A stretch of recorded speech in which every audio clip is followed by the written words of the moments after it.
Viram com novos e poderosos armamentos. Primeiras armas de destruição em massa. Primeiros submarinos.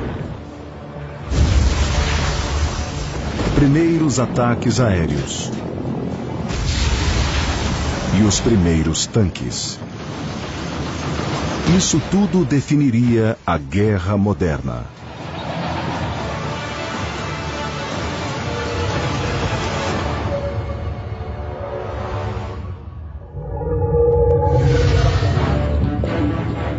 Verão de 1914. A Europa é um barril de pólvora. E irrompe em guerra com o assassinato de Franz Ferdinand, arquiduque austro-húngaro. Um conflito local logo torna-se virulento. Antigas alianças arrastam todas as grandes potências europeias para a luta. A Alemanha alia-se ao Império Austro-Húngaro para lutar contra os aliados, Rússia, França e Grã-Bretanha. Do outro lado do Atlântico, o presidente dos Estados Unidos está determinado a manter a paz e a neutralidade e manter a América fora da guerra na Europa. Wilson observava detidamente o que acontecia na Europa, mas estava muito relutante em se envolver. A essa altura, a maioria dos americanos não vê riscos para os seus interesses. Veem isso como um conflito fundamentalmente europeu. O poderoso exército alemão avança em direção a Paris, aguardando uma rápida vitória. Mas as forças aliadas detêm seu avanço em Marne, a pouco mais de 60 quilômetros da capital francesa.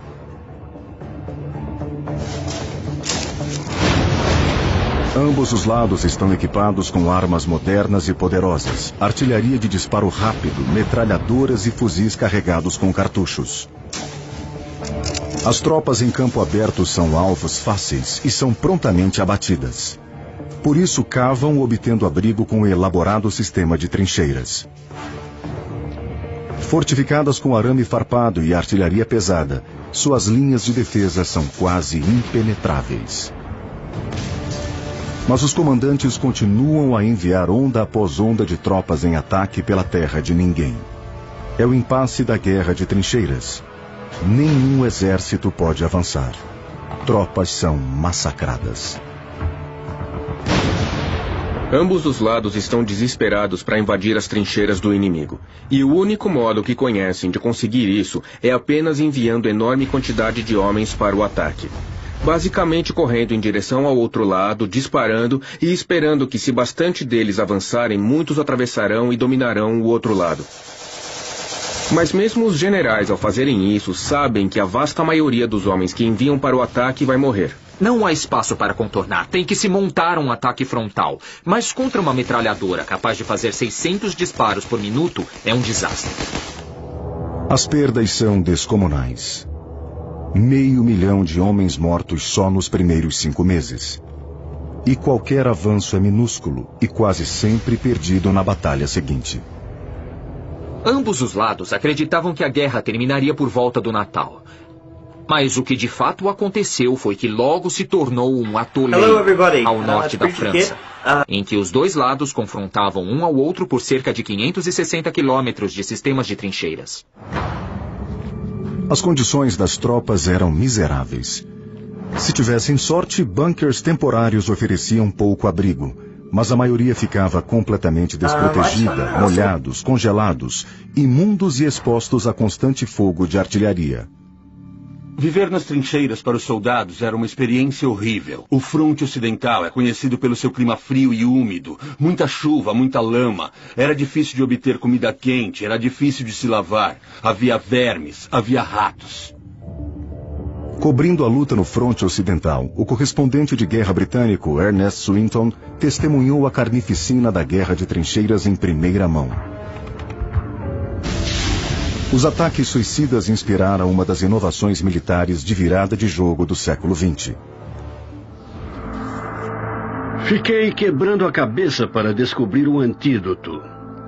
Uma vaga ideia se cristalizou na forma de um veículo armado à prova de balas, capaz de destruir metralhadoras e atravessar trincheiras. A dificuldade era encontrar ou desenvolver algo que atendesse a essas condições. Swinton leu algo sobre o novo tipo de trator usado em lavouras com uma esteira contínua, ou lagarta, para dividir o peso sobre uma área extensa, evitando que veículos pesados atolassem na lama. Como engenheiro treinado, ele propôs adaptar a máquina agrícola como arma móvel que pudesse finalmente irromper sobre as trincheiras pesadamente fortificadas do fronte ocidental. Um veículo blindado, autopropelido com esteiras, equipado com metralhadora e canhão, poderia ser enviado através da terra de ninguém e poderia varrer os ninhos de metralhadoras, bunkers e defesas, a um custo muito inferior ao que a vulnerável infantaria requeriria. Mas Swinton não conseguiu convencer os militares britânicos. Até fevereiro de 1915, quando um oficial altamente influente reconheceu seu potencial. Winston Churchill, chefe do almirantado britânico. Winston Churchill era uma figura. Winston Churchill achava que era melhor em tudo.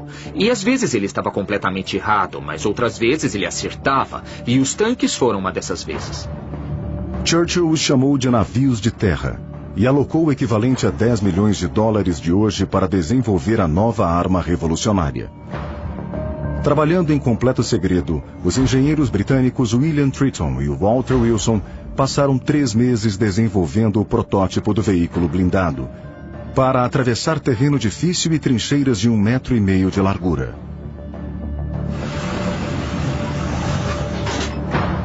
Mas as lagartas não deram certo. Ao passarem em terreno acidentado, as esteiras escapavam do veículo, que acabava travando e parando. Foi então que Wilson e Triton se sentaram, encararam o problema e tiveram seu momento de luz, de onde vieram com uma ideia. Vamos parar de tentar usar esteiras já prontas ou sistemas de qualquer parte. Faremos o nosso próprio. Então fixaram a esteira ao veículo. Se olharmos por baixo, estes são os 2 trilhos guias que eles criaram. E assim, um trilho interno seguraria isso no lugar. Portanto, não há chance de que a placa possa se soltar do veículo e escapar. Então, isso de fato funcionou no campo de batalha. E eles armaram o navio de terra com um arsenal mortal. Artilharia de 57 milímetros com alcance de 6,8 quilômetros. E metralhadoras refrigeradas a água fazendo 500 disparos por minuto. Janeiro de 1916. Depois de 11 meses de pesquisa e desenvolvimento, o veículo blindado secreto de Swinton estava pronto para o primeiro teste de campo. Foi uma cena chocante quando deram o sinal e a gigantesca lesma cúbica de aço deslizou para fora de sua toca diante do gabinete de ministros militares de alta patente e avançou sobre árvores. Senti que vi diante de mim a materialização de minhas ideias. Criado para uma tripulação de 8, o tanque Mark I pesava 28 toneladas, com um motor de 105 HP. Sua velocidade máxima era de apenas 7,8 km por hora, com alcance de 38 km. Não era nada comparável ao que pensamos de tanques hoje em dia, mas era mais impressionante do que qualquer outra coisa no campo de batalha. O enorme veículo blindado teve performance sem falhas, passando em todos os testes. Os oficiais buscaram então um novo nome que substituísse o navio de terra. Algo que não sugerisse que sua arma de guerra altamente secreta fosse um veículo qualquer. Algum termo remetendo à ideia de recipiente parecia apropriado. Rejeitamos receptáculo e cisterna, mas um nome se destacou como sendo capaz de pegar e ser lembrado: tanque. O exército encomendou 100 desses novos tanques. Churchill queria manter isso em segredo, porque ele achava que tinha a arma vencedora da guerra em mãos e queria se assegurar que os alemães não tivessem nada parecido no campo de batalha antes dele. Swinton também começou a procurar oficiais para a nova brigada de tanques. Centenas se apresentaram, mesmo com um programa militar ainda envolto em segredo. Entre eles estava o tenente de 25 anos, Basil Henriques. Soubemos que uma unidade profundamente secreta estava sendo formada, mas não tínhamos ideia de seu propósito. A produção foi acelerada, mas levariam 4 meses até que o primeiro tanque estivesse pronto para treinamento. Nenhum recém-nascido foi saudado com tanto entusiasmo como saudamos a chegada do primeiro tanque. Não era um veículo feito para conforto. Neste espaço ficavam 8 soldados. Então era muito claustrofóbico e muito quente aqui. Portanto, quando este motor funcionava por meia hora, esse tubo exaustor avermelhava, então a temperatura aqui chegava aos 49 graus Celsius. E ainda assim ocorria que tubos de descarga que vinham do motor deixavam escapar gases no interior. Então todos iam se intoxicando em silêncio de monóxido de carbono. Não havia sistema de suspensão, então tudo pelo que passavam por cima eles sentiam aqui dentro. Eles treinaram no interior da Inglaterra, com os tanques atravessando facilmente os campos abertos e elevações suaves. O treino foi uma grande brincadeira. Nós nos víamos vagarosamente nos aproximando de Berlim, sobre lindos prados como esses em que praticávamos. Depois de 3 meses de treino, os militares ingleses determinaram que a Brigada Secreta de Tanques estava pronta. O tenente Henriques e sua unidade partiram para a França durante o pico de uma das mais brutais batalhas de todos os tempos, a Batalha de Somme. Sua nova arma, desenvolvida para finalmente irromper a formidável linha de defesa do inimigo, seria uma surpresa para as tropas de ambos os lados. Nada mais estava funcionando. Os tanques poderiam ser sua última e melhor chance de romper o mortal atoleiro das trincheiras.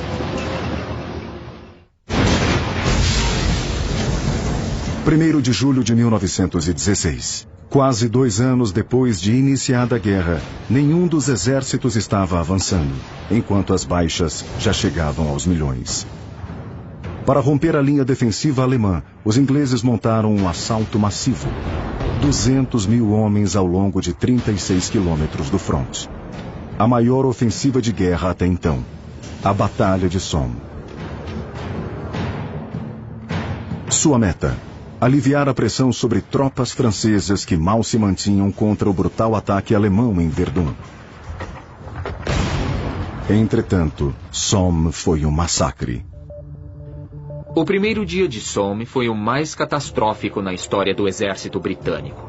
Os soldados britânicos avançando para o assalto se depararam com uma muralha de metralhadoras alemãs e fogo de artilharia. Os ingleses sofreram 57.000 baixas nesse primeiro dia, com 23.000 mortos. A batalha se arrastou por 2 meses. Para cada metro de avanço, quase 50 homens foram perdidos, mais de 300.000 ao todo. Os ingleses se perguntavam como podemos montar um ataque sem perder tantos homens. Os tanques pareciam oferecer uma resposta potencial para essa pergunta. Os militares ingleses esperaram por mais de 1 ano para atacar as defesas alemãs com sua nova arma super secreta. A ideia sobre os tanques não era que eles lutassem como força independente, mas que dessem apoio para a infantaria. Conforme os soldados saíssem das trincheiras para o campo aberto, eles seguiriam por trás dos tanques, que removeria parte do arame farpado. E com suas armas fustigaria o inimigo. Em suma, limpando a área para que os soldados pudessem avançar. Winston Churchill, que apoiou o desenvolvimento dos tanques, sustentava que deviam esperar até reunirem uma centena de tanques para um ataque massivo de choque e assombro. Mas os generais no fronte estavam desesperados para mudarem o jogo imediatamente. Setembro de 1916. Os britânicos prepararam uma renovação do ataque em Somme com apenas 49 tanques disponíveis. O 2º tenente Basil Henriques comandava um desses tanques. As tropas britânicas ficaram maravilhadas com o enorme veículo blindado. Alguns soldados corriam ao nosso lado no percurso e arregalavam os olhos nos olhando. Milhares se aglomeravam em volta e as observações eram bem-humoradas. Parecíamos atrair as pessoas ao passarmos. Sentíamos-nos como artistas de circo. tendo de responder inúmeras perguntas. Soldados comuns nas trincheiras sabiam qual era a situação, sabiam dos riscos ao sair da vala, e muitos deles esperavam desesperadamente que alguma nova tecnologia, alguma nova arma, os ajudasse a prevenir que fossem os próximos a serem massacrados. As táticas para uso de veículos blindados em batalha eram tão novas e inéditas quanto os próprios tanques.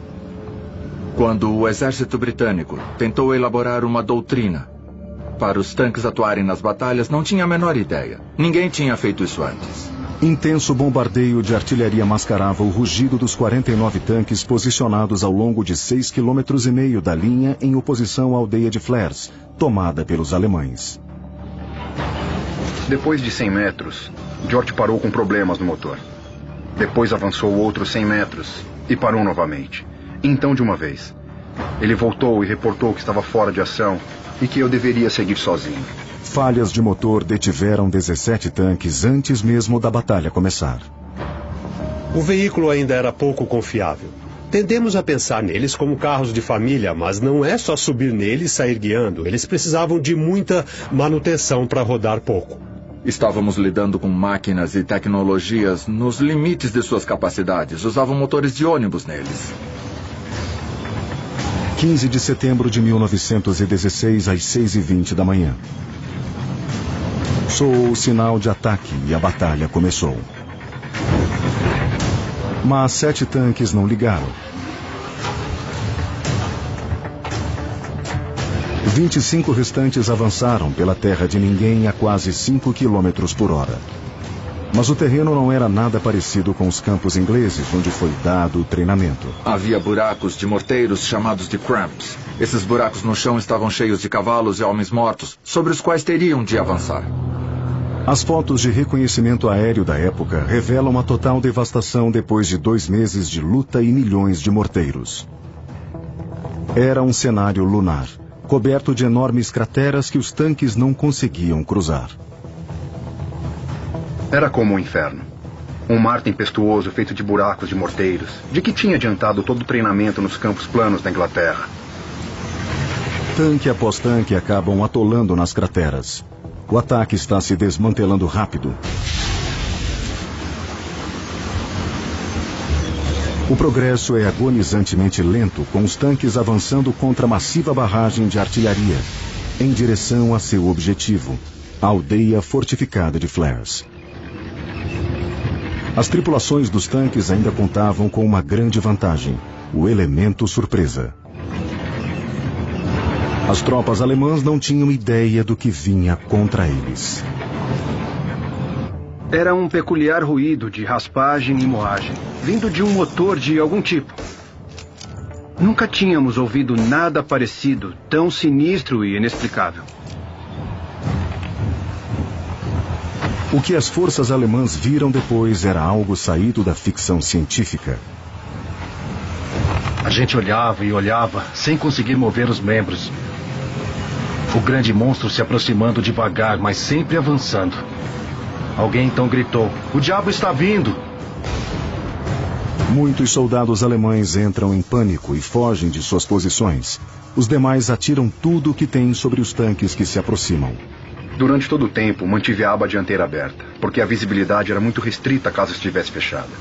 Mas depois de uma salva de metralhadora, eu a fechei firme pela primeira vez. Eu gritei: "Que Deus nos ajude, rapazes!" E fomos em frente. Foi a primeira vez que os tanques enfrentaram fogo. A princípio, nenhum dano ocorreu. E retalhamos, matando cerca de 20 homens. Imagino que o meu foi o primeiro tanque na história a atirar contra o inimigo. Então, o disparo na aba dianteira fez entrar em lascas. E meu rosto começou a sangrar. Daí a pouco, o mesmo com o meu motorista. Quando balas de metralhadoras atingem a superfície externa do tanque, por dentro parece chuva atingindo o veículo. Mas com frequência fazem com que lascas de tinta no lado interno se desprendam e saiam voando. E essa foi a razão para dotarem a tripulação com máscaras, para tentar impedir que lascas de tinta ou fragmentos de balas e gotas de chumbo derretido das balas atingissem os olhos e os queimassem. Qualquer coisa maior que uma bala penetraria a blindagem. Assim, uma granada disparada próxima ou fragmentos de granada podiam romper a blindagem do tanque. O tanque de Roy Rifer chega a seu objetivo, a aldeia de Flares. A aldeia era uma pilha de entulho com alguns poucos esqueletos de casas ainda de pé. Ao entrarmos, o olho de Águia Bolt localizou um par de metralhadoras alemãs disparando contra nós. 4 disparos de 3 quilos bastaram para deixá-los fora de combate. Com 2 horas de ataque, os britânicos tomam Flares. Mas por toda a extensão além desses 6,5 km, as tropas britânicas enfrentaram pesada resistência, com perdas massivas. A artilharia alemã arrasa o tanque de Henriques. Ele se fere e tentam se retirar para trás da linha britânica. Como conseguimos voltar, eu nunca vou entender. Desviamos de fogo de artilharia de modo que somente a mão divina é que deve ter nos salvado. Em sua primeira batalha, 17 dos 25 tanques foram destruídos ou imobilizados na terra de ninguém. Um avanço de pouco mais de 3 quilômetros resultou em 30.000 baixas. Os britânicos descobriram, ao usar os tanques pela primeira vez, que é preciso planejar como utilizá-los. Não se pode só ordenar que avancem. Eles usaram 32 tanques em Flers-de-Courcelette, muito menos do que eles precisavam, e dividiram esses tanques em 2 unidades de tanques. Como resultado, os tanques ficaram vulneráveis ao fogo de artilharia alemão. Eles se quebraram muito rápido e não puderam escoltar a infantaria no ataque através das linhas alemãs. Apesar de capturarem Flares, os britânicos não conseguiram romper a linha alemã. Os alemães rapidamente reforçaram suas posições defensivas e o ataque britânico cessou. Mas os comandantes aliados planejaram um novo e audacioso plano de batalha, utilizando tanques. Um massivo assalto total.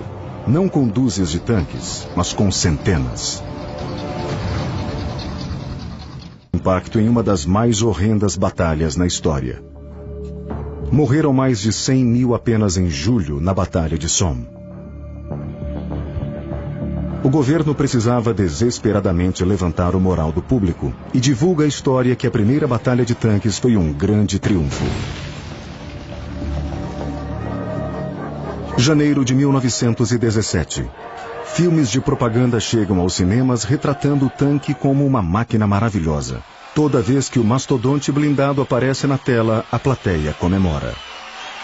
A lenda que emergiu foi de um grande triunfo e era necessária mesmo uma lenda para salvar a reputação dos generais, que se saíram terrivelmente mal em julho e alegaram ter sido tão brilhantes em setembro. Os comandantes britânicos ainda acreditam que o tanque possa ter um enorme impacto no resultado da guerra.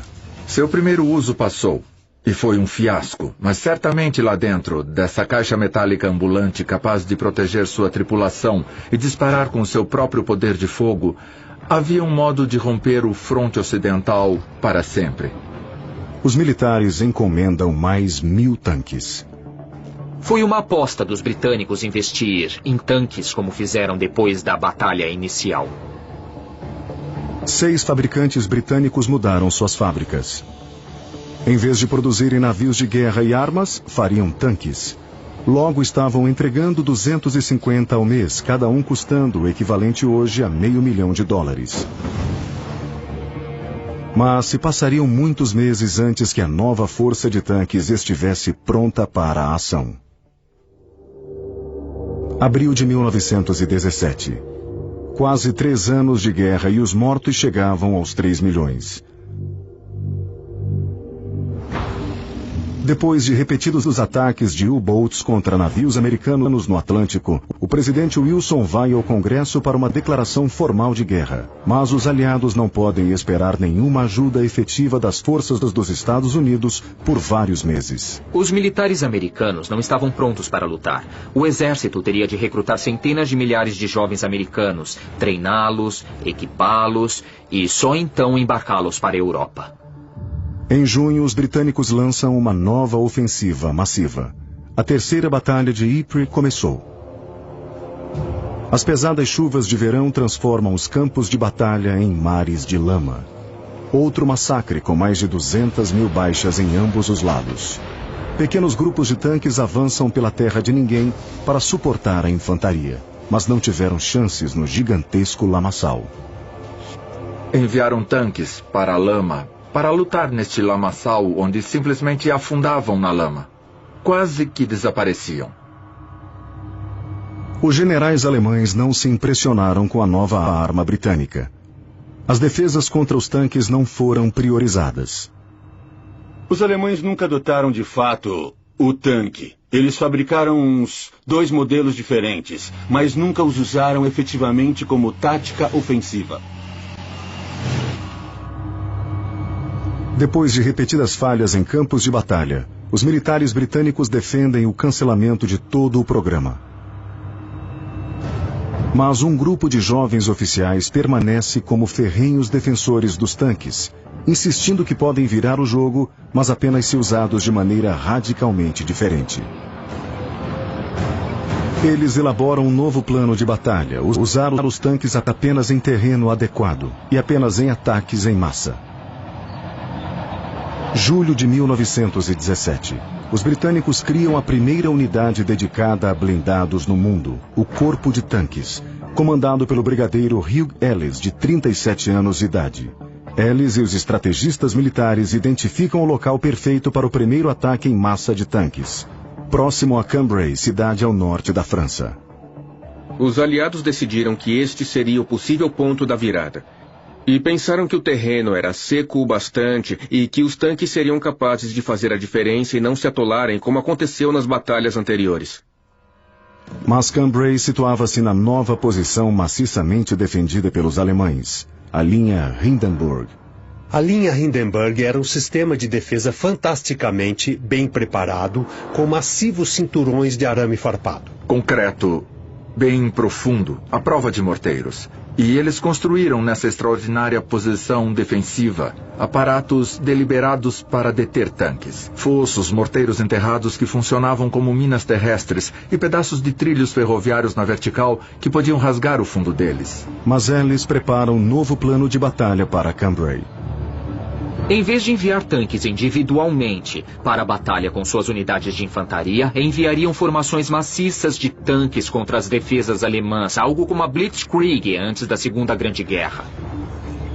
Em condições otimizadas, seria o teste definitivo para os tanques como arma de campo de batalha. Uma das coisas que os britânicos descobriram em Somme foi que os tanques tendem a cair em trincheiras e ficarem entalados. E era muito difícil tirar um veículo de 28 toneladas de dentro de uma trincheira no meio de uma batalha. Assim, começaram a adicionar coisas neles que os permitisse cruzar trincheiras. Os tanques foram equipados com um novo dispositivo, faxina. Feixes de 1,5 toneladas de toras de madeira que eram jogados dentro das trincheiras, provendo uma ponte. Ellis também implementou novas táticas. Não haveria longo bombardeio de artilharia antes do ataque. A artilharia abriria fogo apenas quando os tanques começassem a avançar, usando o elemento surpresa para dominar o inimigo em suas trincheiras. Foi um plano inovador. Se falhasse, os tanques seriam alvos fáceis, sem chances de irromper pela linha Hindenburg. 20 de novembro de 1917. Amanhecer. 476 tanques e milhares de soldados aliados estão posicionados em Cambrai, aguardando pelo sinal para lançar o primeiro ataque massivo de tanques da história.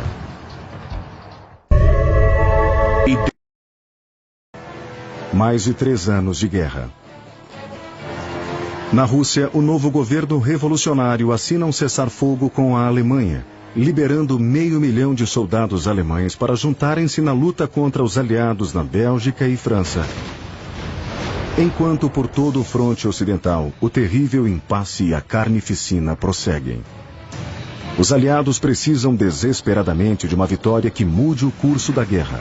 Então preparam o primeiro assalto em massa de tanques da história, para penetrarem pela formidável linha Hindenburg. 476 tanques se alinham por 13 quilômetros da linha, prontos para atacar ao amanhecer. Mais de 1.000 peças de artilharia britânicas se preparam para dar apoio ao evento. 60.000 soldados de infantaria britânicos postados para seguirem os tanques e assegurar o terreno que capturarem.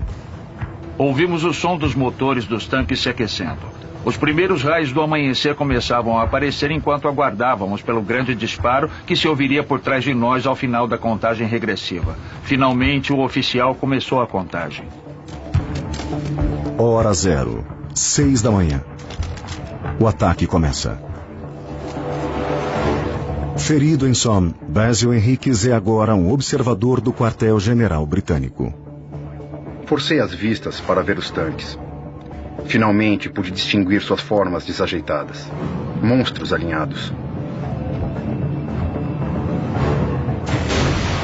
Só então a artilharia aliada começa a fustigar a linha Hindenburg. Dispararam as 1.000 peças. Fiquei deslumbrado e atordoado. Só o que se podia dizer era pobre do velho Fritz. E depois, num só fôlego, Deus me dê força e coragem.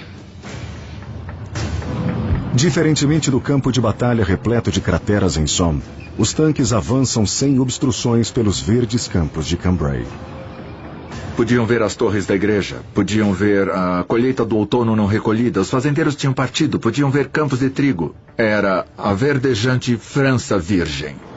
As unidades alemãs nunca haviam enfrentado um ataque de tanques antes, e não tinham ideia do que vinha em direção a eles. Parte da linha era guarnecida por reservas alemãs. Não eram tropas da linha de frente. Deveria ser um sanatório para descanso de tropas. O tenente Mestward preparava seu café quando a barragem de artilharia britânica começou. Eu corri. O fogo descia em nossa retaguarda. O sentinela de pé perto de mim, de repente, fez uma observação extraordinária. Suas palavras foram: Senhor Tenente, alguma coisa com 4 lados vem vindo. Os tanques atravessaram o cinturão de arame farpado de 10 metros com facilidade. Quebrando e estalando, quebrando e ralando. Acabou se rompendo e estávamos dentro dele. Rugindo, os tanques gigantes espalham terror entre as tropas alemãs. Nós vimos, avultando através da névoa em redemoinho, um terrível colosso vindo diretamente sobre nós. Cada um de nós podia ouvir o próprio coração batendo no peito. Os soldados alemães ficaram muito mais assustados com eles do que os britânicos ou franceses esperavam. Muitos soldados alemães saíram correndo, abrindo passagem para maiores avanços. O assalto massivo finalmente atinge a linha de defesa alemã. As tripulações depositam as fachinas, enormes rolos de toras de madeira que preenchem as trincheiras para que os tanques possam atravessar. A faxina desceu. O sargento Cadogan, o motorista, bem cuidadoso, deixou o tanque descer, mas ficamos entalados. Cadogan era um mecânico muito bom e disse: vou acelerar o motor, soltar a embreagem e arremeter a coisa toda. A esteira sobre a faxina estremeceu de novo e nos arrastamos.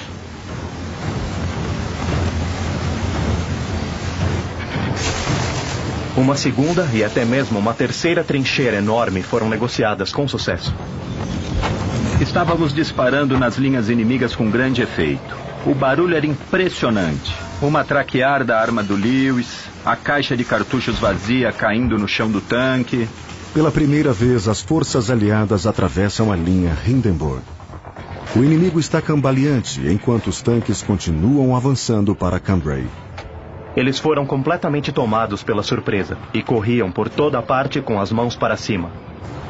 Em Cambrai, os tanques realmente entregaram tudo o que prometiam quando foram idealizados. Eles foram efetivos para romperem as linhas inimigas, foram efetivos no apoio à infantaria avançando atrás deles, também foram efetivos psicologicamente, apavorando os alemães.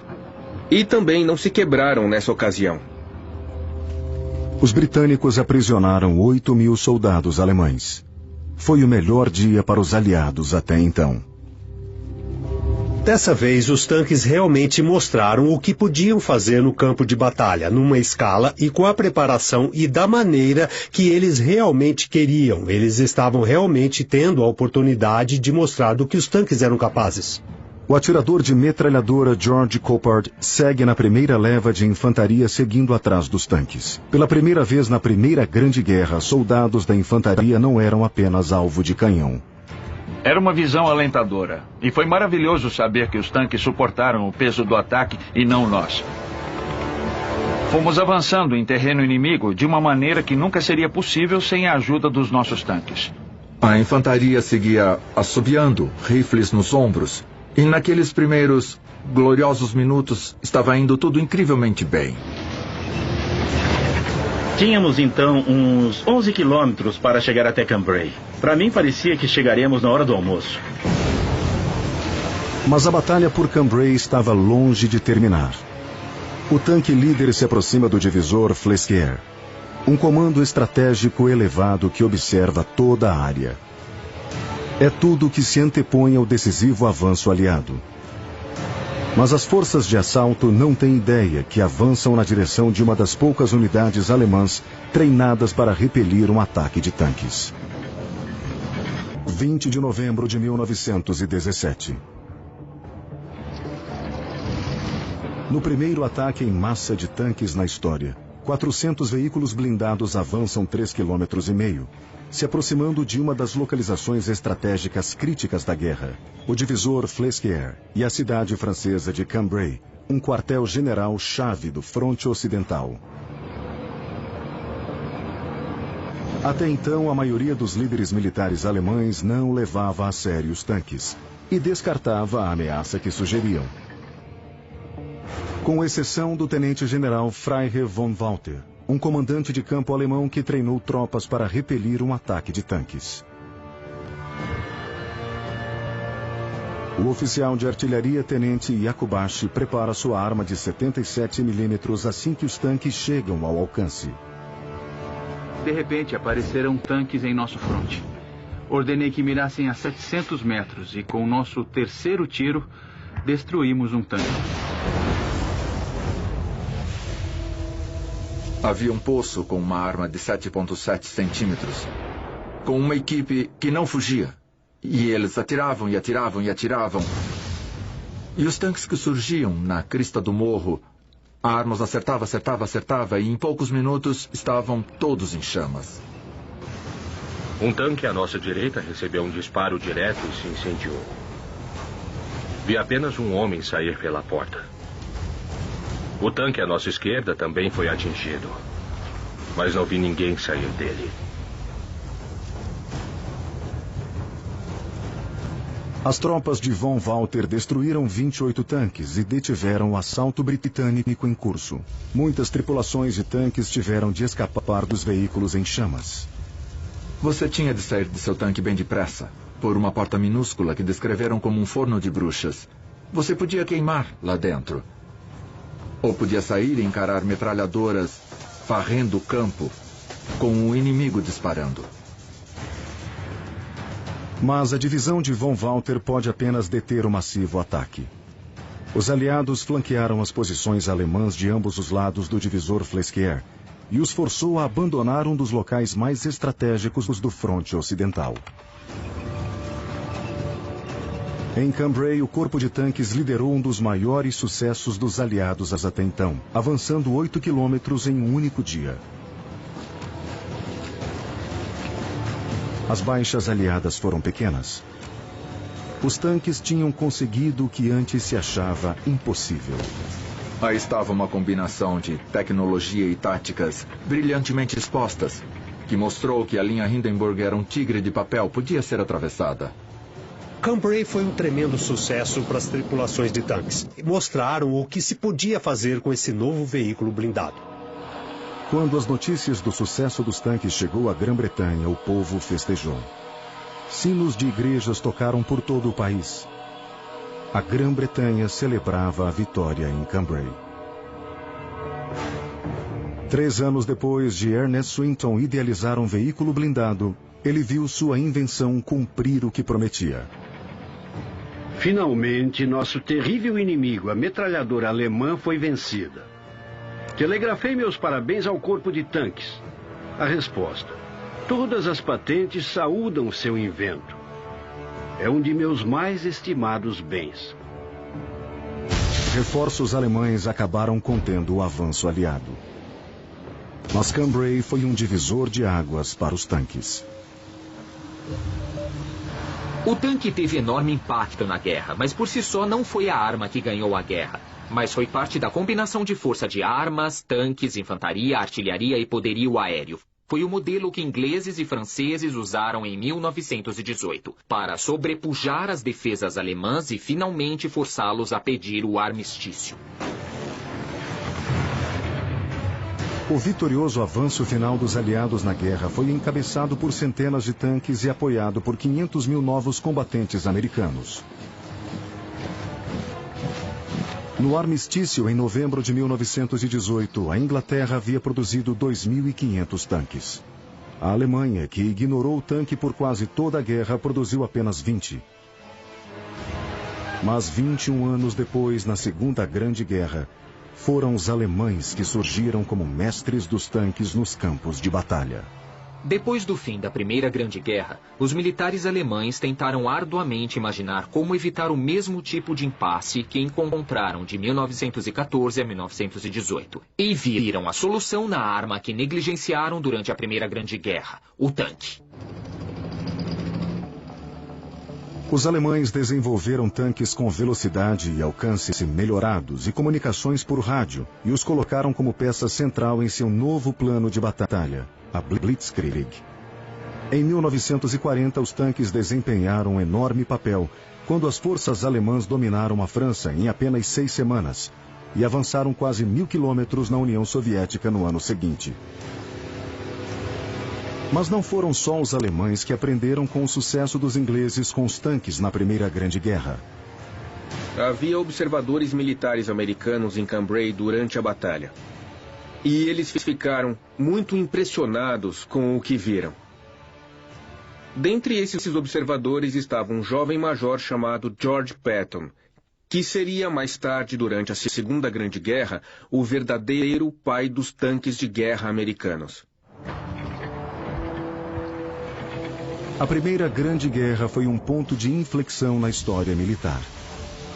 Seu legado de inovações em armas e estratégias continua a moldar as guerras até hoje.